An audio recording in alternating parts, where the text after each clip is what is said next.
DMILLS, numbers on the board. Welcome back to the show, man. What's the vibes? What's the vibes? What's good, Combo? How you doing? The vibes are always immaculate over here, man. I'm feeling good, living better. How you doing? I am doing well. It's a new chapter for you. ESPN, Omaha, numbers on the board. I want to get to that, but not quite yet.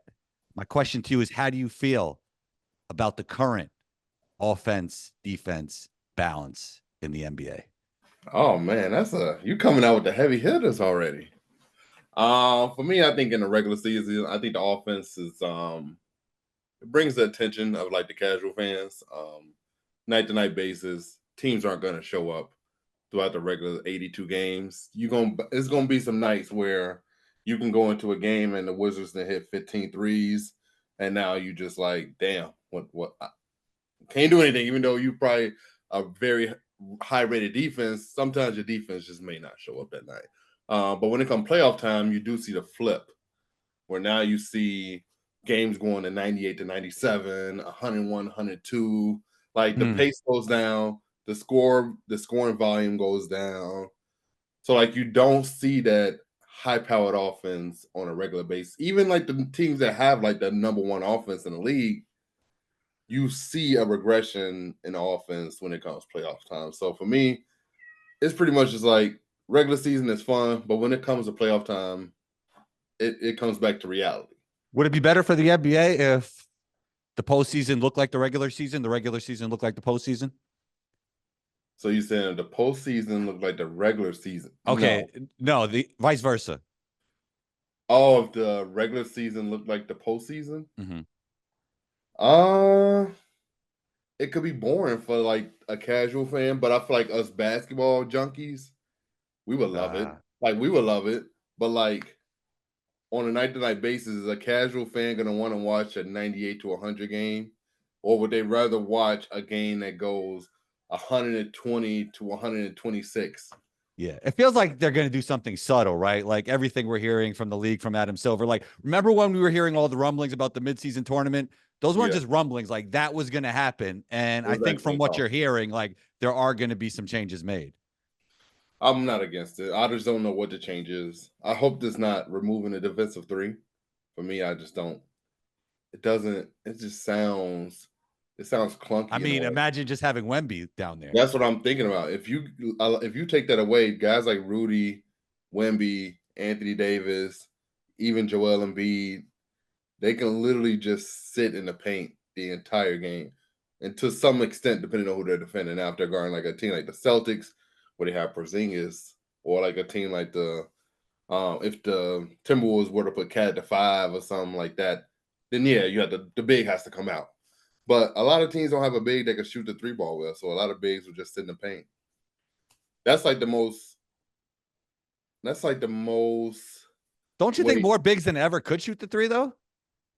You saying is there more bigs now? Nah, yeah, I think there's more bigs that could shoot the three than ever. No, I mean to a certain extent. Like who you? It's only like really like when I think about 3-point shooting bigs, it's mainly Cat and Porzingis, and then there's a dip. Miles Turner. He's solid, but there's like a gap between Porzingis. That's true. That's fair. And then everybody else is like, there's a drop. There's a big drop off from that. If we being honest, or do you think there's somebody that's do you think somebody else should be in that same conversation with Porzingis and Cat? Oh, that's tough. That's tough. So. I mean, Cat said it himself. Greatest shooting big ever. I mean, he's up there. We have to say Dirk, obviously, but he's up there, man. No, yeah, I'm just talking about in the league now. There's no bigs that's really in that same category as them. I mean, Chet could get there. Chet could get there. Wemby could get there as well. Yeah. But as of right now, it's just those two that are like, okay, we have to guard them. Like we have to prioritize not letting them get the three. Yeah. What's one thing you would change about the NBA? I mean, it's mainly just like the flopping stuff. Like I'll be more strict and more enforcing on that. Because that's one way why the games are so high scoring. Players just manipulate the refs. So you can somehow kind of enforce that, change it a little bit, and make it to where the players are held accountable for doing it. Yeah. I said we were going to get back to your career, and I want to. The transition from the old show to ESPN, What was your most memorable moment from the old show, and how has the transition been to the new show? Like, does it feel like status quo? Like you guys are doing the same show? Does it feel different? Like, how's it been for you? How's it been for the fan base? For me, it's been the same show. Yeah. I know the first episode was a little rough. I know, like But, audio, it's like exactly the same. Now the visual experience is obviously different. yeah, I would say our audio is better. Like I would say Okay, that's fair. more so from like a I microphone. mean in terms of like content. Yeah. No, I know Yeah, what yeah, you mean. I know yeah. you're saying from a content standpoint, but I'm saying like a lot of people complain about our mics being too low, Oh, or like really? the mic is too high, or like I can barely hear They him. just they just looking for things for the switch, right? Yeah, but now you don't see those comments no more. So from an audio standpoint, it's been one hell of an upgrade. We just do the same thing. It's been the same vibe. The fan base at first was a little against it. They didn't like it. They thought we were too corporate. But now as we got more comfortable, they were like, okay, it's the same show. That first day, it was very bad. I ain't gonna lie to you. We very button up, very TV-esque, and like we weren't being ourselves. Now we're a little bit more loose, a little bit more comfortable. And I would say it's definitely the same exact vibe, same exact show that they all love. Yeah. What was your favorite or your most memorable moment about the old show? I mean, Studio J has to be up there. Studio J was definitely up there, especially in an interview with Stephen Clay, sitting in Shaq's seat. Yeah. It The was suits, you baby guys Shaq. had the suits on? Yeah, I was baby Shaq sitting in Big Shaq's seat. Um, Also interviewing Anthony Edwards was really good. That was dope. Chemistry was A1. He's a very entertaining person. Being able to talk to Derrick Rose again. Well, not again, but like was just so crazy because like he's a Chicago native. Kind of just it's like in awe. It's like you're kind of like in a way like starstruck that like, damn, I'm talking to Derrick Rose. Like I used to look up to him as a kid and like he was like our childhood hero here in Chicago. And like to be able to say I'm sitting here interviewing him is kind of surreal. Yeah. You know, somebody else you follow very closely, Dame Dollar. Oh yeah. We know you're a Dame guy, D-Mills, but like this Bucks team. So my thing is, I've been saying this the whole season. Like, I just believe in Giannis and Dame as playoff performers more than any other duo in the East. And I might be holding on, but I still have them coming out the East, even though Boston has been historically dominant. But I'm gonna stick with my pick from the East. What do the Bucks have? I mean, it's been better lately. Besides last night, it's been better. What do the Bucks have to do to have Dame become the best version of Dame, like the Dame we saw in Portland? Because the skill set is still there. I mean, his athleticism hasn't declined that much. He's a little bit older, but what do you think the Bucks have to do to let Dame be Dame? Uh, I don't really know because we've had a big sample size of it, and Yeah. obviously there's been a big adjustment period for him from going from the franchise guy being his team. He can do no wrong there because the city was gonna ride with him regardless. To like now, he's legitimately looked at as a team that's supposed to come out the East and go to the finals. So Mhm. I don't know what you could really do to help him get more comfortable with playing with Giannis. I wouldn't say he's uncomfortable, but when you see him playing like that game recently where they played, when did he go off for 41? He went off. I mean, Giannis didn't play that game. I know Yeah. that. Yeah. Giannis was a late scratch because of his Achilles, and Dame looked fluid. And it was against the Clippers. They Mhm. went against the Clippers. He went against the great Clippers out east, who's been having a out west, who's been having a great season. Just him and Bobby Portis just carried the show. They both went out and went crazy. So Yeah. I think there's a way where they can figure it out. Hopefully they figure it out by playoff time. But like it is kind of weird to see that they skill sets benefit each other, but like Giannis is still doing his thing. Giannis is Giannis, but like you could definitely tell that Dame is If not. He doesn't play the same aggression, I mean, that's what I'm saying. Giannis is going to be Giannis. So if I'm Doc, I'm just trying to get Dame to be as comfortable as possible. and I think it's maybe he just has to be the way he is. Maybe this is just the version that we get, and then throughout the regular season, but then playoff time, maybe there's a certain switch just flipped, and I think Pat Bev being there has been great for them. I don't know That what it effect. I is. mean, what he does to teams, right? Like Chicago last year. Yeah. I mean, the Bucks this year. Minnesota. You're a Chicago guy. When Pat, I don't know, Pat Bev, he just has that energy to him that's contagious. And maybe he really is that dude that say things that most people wouldn't say in a locker room. Like Does he he's embody very, a Chicago attitude? Is that like Chicago to you? yeah, I would say so. He's Mm.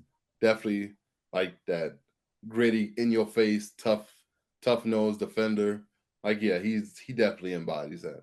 Because it oh no, he never mind. I thought I was thinking of a school, but he didn't go to that school. But if there's a school here called Proviso East, and I like heard of it. Yeah. Pat Bev like embodies that Proviso East defense that they play all year round with their full court in your face pressing you. Like that's the type of mentality that he plays with. Yeah. If you look at the numbers, I mean, the Celtics are playing like an all-time team, all-time dominance. Do you have any team beating them in the East? Like I think it's the Bucks. Like, do you see another team coming out the East? I mean, for me, it was the Bucks, a Oh, you healthy. changed up. You changed up on me, D-Mills. Come on, man. Wait, what you talking about? You said it You said, was the Bucks. do I see a team that could beat the Celtics? That's what your question was, right? Yeah. So I'm saying it sounds like you're like off the Bucks a little bit now. How? I just said that I think the Bucks could beat the Celtics. Oh, I didn't hear you. I didn't hear you right. My fault. Oh, yeah. I think the Bucks were a team that I think could beat them. Hmm. Um, when you look at the talent out east, though, the Sixers are without Joel Embiid stands no chance in hell. With Joel Embiid, I think that's a different question. I think they do stand a legit chance. Do I see the Heat? Does Spoelstra have some sort of scheme in his scouting department and they're cooking up some shit in case they do match up with them to where we now see them upset them again? Like that's a team that was down 3-0. I know it's a little bit of it's different personnel, but they were down 3-0 to the Heat last year. Um, so that's a team that I don't want to bet against, but I also understand what that coaching staff does to teams that like they have a scouting report that's so detailed and so amazing that they somehow manipulate teams when it comes playoff time. Well, I mean, I think it speaks to what you were talking about earlier, like how the regular season is a lot different than the postseason. Yeah, but the thing is with the Celtics though that they just seem so damn good, and like, They do. but we've seen teams be look so good in the regular season, but then come postseason, yeah, it is a little different. The It Bucks, gets if the Bucks took a minute to get over the hump, they would be dominant through the regular season, but then they get bounced. so you see that kind of energy that the postseason brings benefiting the Bucks over like it obviously benefits Miami, but do you see that benefit in the Bucks? I think it would benefit the Bucks a little bit. Yeah, especially with Pat Bev there. Yeah, and just that physicality of the game. Like Yeah. the You- Celtics already don't get to the line a lot and they don't get to the basket a lot. So like a guy like Giannis is just gonna consistently just be relentless at getting to the basket and putting pressure on the rim every single possession. That could benefit the Bucks a lot, man. Especially when you talk about getting to the free throw line, putting guys like Porzingis in foul trouble. Like that's that's a lot to handle. Yeah. You saw the way the Warriors were guarding Jaylen Brown? I did. I thought it was stupid. I thought it was very stupid, actually. But Draymond Green on his podcast has said something that like you don't guard him like that because he can't shoot. You guard him like that because you think he's gonna just start taking dumb shots and it's gonna mess up the rhythm of their offense. I mean, And you've seen that D-Mills. Like some good shooters are better with defense on them, but it's like you ever see like somebody who you kind of get in their head because you're not guarding them at all. It just didn't work at all. It just didn't yeah, work. I don't think you just leave all-star wing wide open. I mean, the guy could shoot too. Like he's one of the Yeah, best turnaround shooters in the league. Like his jump shot has improved from every yeah. level. Yeah, I mean, they are a team that just kind of forced them left in the playoff series too. Like in the finals, they decided to just make them go left, and it worked. So Yeah, I don't, but that scheme right there, I would never leave a wing of his caliber just wide open. yeah. It's just not. They thought he was like Ben Simmons. Yeah, you can't just guard him like he's Ben Simmons or Josh Giddey. Like you have to got to guard him like he's an all-star. The Josh Giddey thing is interesting because I Yeah. wonder if they're going to change their starting lineup when the playoffs come. I doubt it though. They just have too much chemistry. Are you saying who are they taking out? Are they putting in Gordon Hayward? Or are they I gonna put in mean, Isaiah Joe? yeah. Cameron Gordon, I Jordan. mean, Gordon Hayward. I mean, that's interesting if he could play like Gordon Hayward. But like they're not even really playing Gordon Hayward. It would be weird to see them Like, we don't know what play Gordon Hayward is, right? We don't know who he is now. not even on this team. Like they're not. He doesn't get a lot of minutes consistently. He's kind of plays like 20 minutes a game, maybe Yeah. even less sometimes. I don't know. I don't know how to gauge Gordon Hayward at this point in his career. Yeah. He's a very good basketball player when he's playing, but like, Do you think the Giddy thing could become a problem? no. I Okay. think they're just too good, and they have enough depth to where they could just settle. If he ain't on shit, Isaiah Joe, let's get it. Let's ride. They can't. They let them dare leave you. We got you. We gonna find you. Best chance to win the West outside of Denver? No, the Clippers. Really? Still? Yeah, They look at it a little different right now, right? right now. But what did you expect? I feel like every team goes through a rough patch. I think the Clippers just so happen to come right now. They looked great after the 5 games after the James Harden trade, and they hadn't missed a beat. And now it just so happened post All-Star break, they kind of a lot of whack, a lot of rhythm. But like I think realistically, I think they can get back to where they were. Especially when you talk about Kawhi, Paul George, Harden. Russ is probably gonna be back by playoff time. So they're so deep and so talented that, and I just think a guy like Kawhi could really it would be tough to see him in that series with OKC. Kawhi's a playoff riser, like real playoff riser. Yeah. And he's the type to go out and want to. He's gonna be like, I'm guarding Shea. He's gonna be out. He's gonna be like, I'm guarding Shea this game. Like that's the type of guy he is. Toronto Kawhi was different. Oh yeah. Spurs Kawhi had the Warriors down 20 in that first half. Yeah. Yeah. Still crazy to think that if he don't land on Zaza's foot, how that maybe could have went. Yeah. You know, you mentioned the rough patch and the Lakers. Like they go through crazy rough patches, and I never seen a team in terms of the narrative, in terms of the way they're playing, that has been as much of a roller coaster that the Lakers have been this season. Like if you look at the talking points around the league when it comes to NBA media or anywhere else, you think the Lakers could win a title, then the next day it's like, you think the Lakers could get out the play-in? Like the way like the talking points change from day to day with the Lakers is crazy. Yeah, I mean I don't know. It's kind of weird to see a team that they've been begging for Anthony Davis to have this year, and they get it, and they're still the 10th seed. Seems like as of right now, them and the Warriors are kind of just competing for who's gonna have home court in that first play-in game. That's really how it looks like it's playing out right now, unless Dallas falls.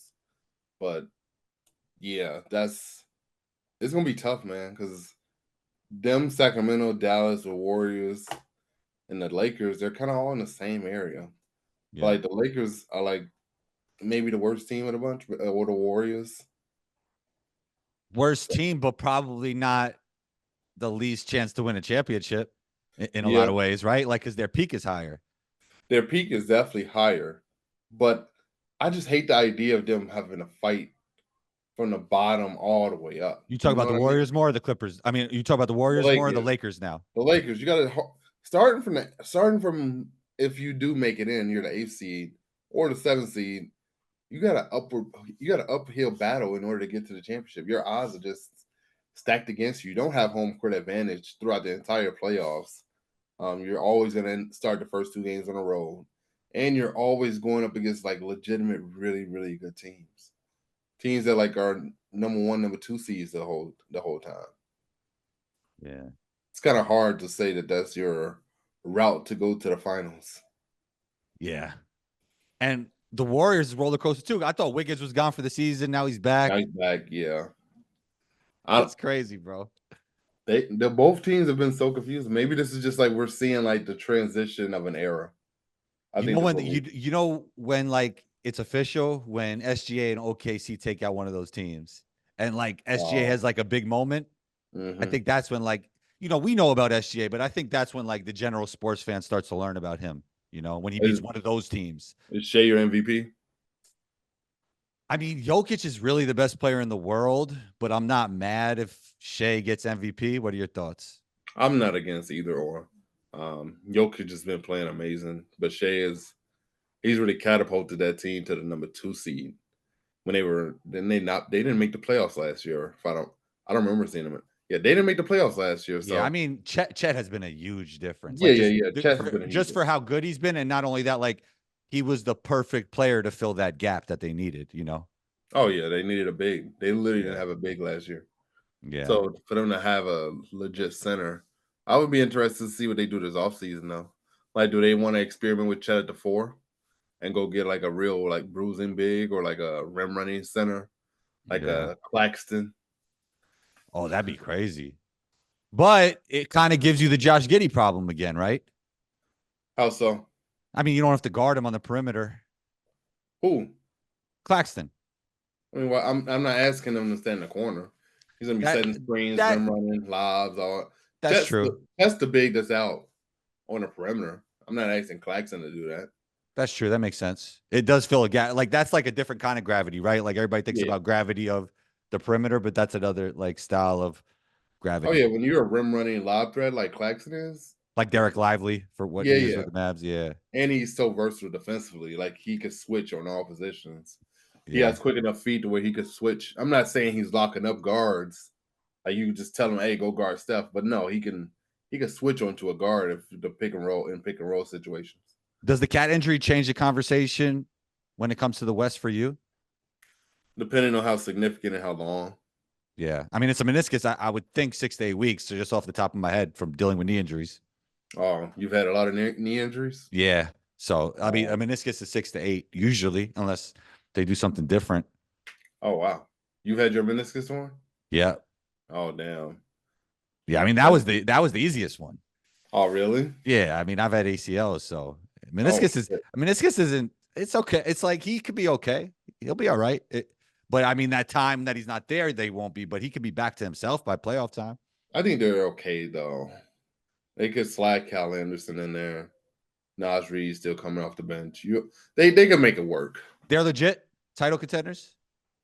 They look like it. I would say so, but um, I would say so just because the West is so stacked. I think they have like 4 legit contenders to me when you talk about Timberwolves, OKC, Denver, Clippers. Well, I think those are like the 4 of the bunch that I would say are like legit threats to win it all. Say that one more time. Who are your legit threats outside of Denver, obviously? Clippers, OKC, Timberwolves.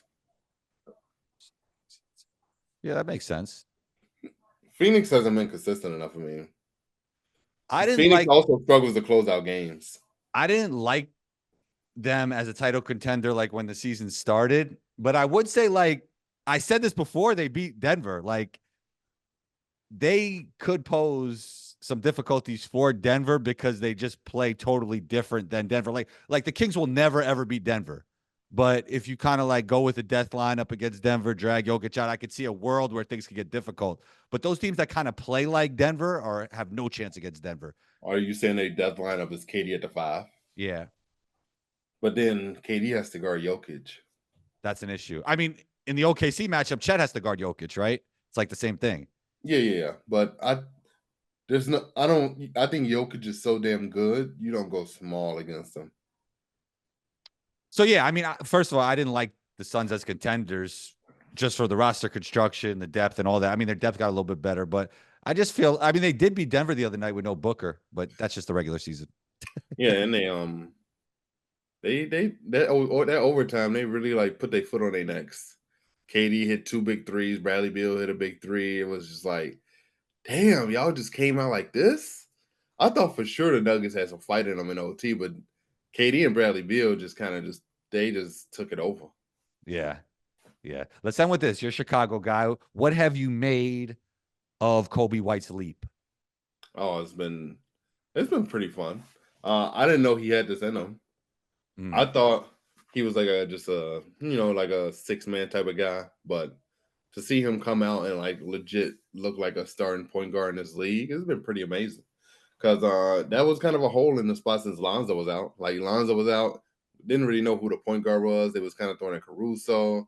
They drafted Io, and then Coby White was in and out. Now he's locked it in as like he's a starting guard, and it just gives you excitement for the future because like he's still young. He's on a cheap contract. Not saying you building around them, but you got a piece there that you like, okay, we got something if we do blow this up, and now we can go get other pieces. I mean, you're surprised he made it. He got to this level. Do you think there's like some star potential there, like legit star potential? He's playing No. like it at times now. It's just on a really bad team. Yeah, I don't want to put a cap on him just because he's already proved me wrong. Right, right, I right, know it right, right. took him. I know it took him a few years, but I think that's why we got to be patient with players. Sometimes, 100%. sometimes People it just call takes a people little time. bust after like 2 weeks. Yeah, it People happens were all the calling, time. yo, you were at Summer League. People were calling Wemby a bust, bro. I'm not even lying. People Yeah, in the crowd. yeah, and I think that's just unfortunate, especially when you talk about the Yeah. point guard position. The Right, point right. guard position is like so hard. Like it takes a while to adjust and learn how to make reads and how to read a pick and roll, how to read being trapped and blitzed. And there's a lot of things that they throw at point guards that they have to learn and adjust to how to read. And just takes time at that PG spot. And not everybody can come in and be Luka and Trey Young. Like takes time a little bit. Yeah, most definitely. Most all develop is not linear. That is for sure. DMILLS, what's up for you? What's up with you? ESPN Omaha, numbers on the board. What's coming up? Talk to me, man. What you got? I mean, as of right now, we have nothing really like scheduled. I just think we're just trying to pump out content consistently at a high level. Yeah. What Getting you that guys always done. Yeah, that's right now. We don't have any like tours, anything planned right now, but we're just trying to get our back to our main audience. Last channel had 315,000, 318,000 subs, just on an upward trajectory, and we're just trying to get back to that. That's kind of right now what our heads is at, getting back to building our audience. It's been good to see you guys on that NBA ESPN channel on YouTube. Like some Oh of yeah, you, yeah. yeah, your clips get repurposed there, which has been great to see. Yeah, I see them every now and then. I'm like, Yeah, I'm be like, is this us? And yeah, then say yeah, numbers on the board in the middle. I'm like, oh, I'm like, dang, we on ESPN YouTube now. yeah, That is kind of crazy. Like, I yeah. don't even be knowing they on there. I like have to go to ESPN's account, And and you'll they have never a you'll never number. know like what clip is going up or anything Yeah, like that. yeah, They'll just pop it randomly, right? yeah, Yeah, that's dope though. That's dope, man. ESPN, yeah. that's dope, What's man. going on with you though? How you doing? Man, a lot of shows, bro. Just a lot of shows. I'm working with the NBA Report right now, which is a YouTube channel where my podcasts live. I got an in-studio show right from Combos Court Studios. I'm with Prize Picks now. A lot Oh going on, wow. man. Yeah, doing a lot of shows with Coach Nick. Yeah, just a lot of shows, man. Oh, that's amazing. Shout out to you, man. Yeah, thanks, man. You're doing your thing. Yeah, appreciate you. You're doing your thing as well. DMILLS, let's talk soon, man. All right, bet. Appreciate you for having me. Yes, sir. Talk soon.